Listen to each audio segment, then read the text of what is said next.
while the notorious serial killer Jeffrey Dahmer stated, "The person to blame is sitting right across from you. That's the only person. Not parents, not society, not pornography.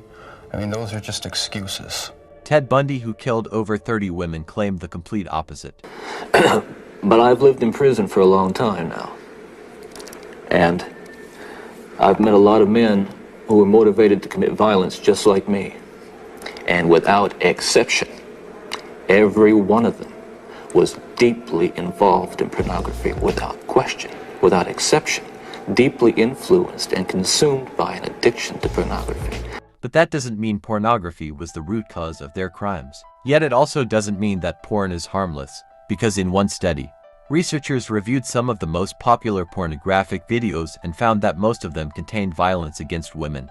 What's even worse is that in almost every video, the women being subjected to violence responded to enjoy it or didn't react negatively. Their typical response to this aggression, you think? Almost everyone reacted either positive or neutral, almost never negative.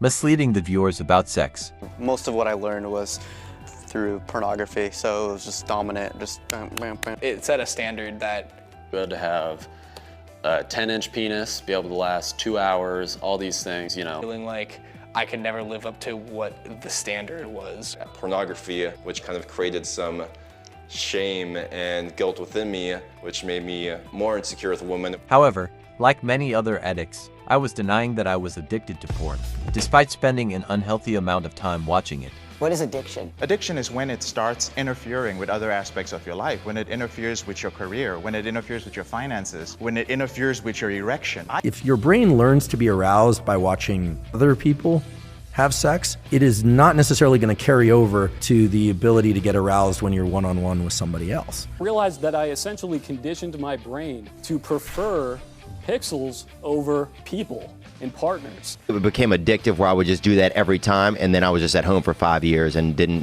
go do any dates or anything. That's definitely not good. After quitting porn, I noticed a significant improvement in my mental health. My levels of anxiety and depression have decreased, and also feeling less guilty, because I used to felt like I was damaging not only mine, but also someone else's life by creating a demand in porn industry. Oh, you're beautiful. Like, would you like to do some modeling? Whenever I got into that industry, some degree of it is like manipulation. Maybe not so much lies, but, trying to manipulate me to doing what they wanted me to do. Ruin a woman on camera. Reading the words of some of these girls who have been sex trafficked and forced into porn, and all of these stories of girls whose lives have been ruined by it, and by men who have taken advantage of them. Quitting porn is a challenging task, but the result is something to be proud of. This is my journey. Day 1 of quitting porn was easy, but at day 2, I failed due to brain change. Your brain releases a reward chemical called dopamine while watching porn. Over time, your brain gets used to it, which can create a cycle where you need more and more porn to feel the same stimulation as before. By changing your brain reward circuit, and when you try to break the cycle, you struggle with anxiety or insomnia due to lack of dopamine. And to get that again, your mind says, "Beat it, beat it, beat it.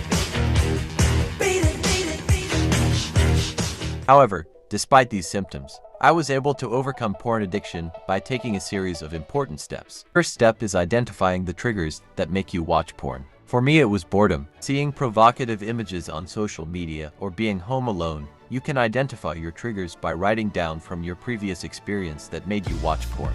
Once you identify your triggers,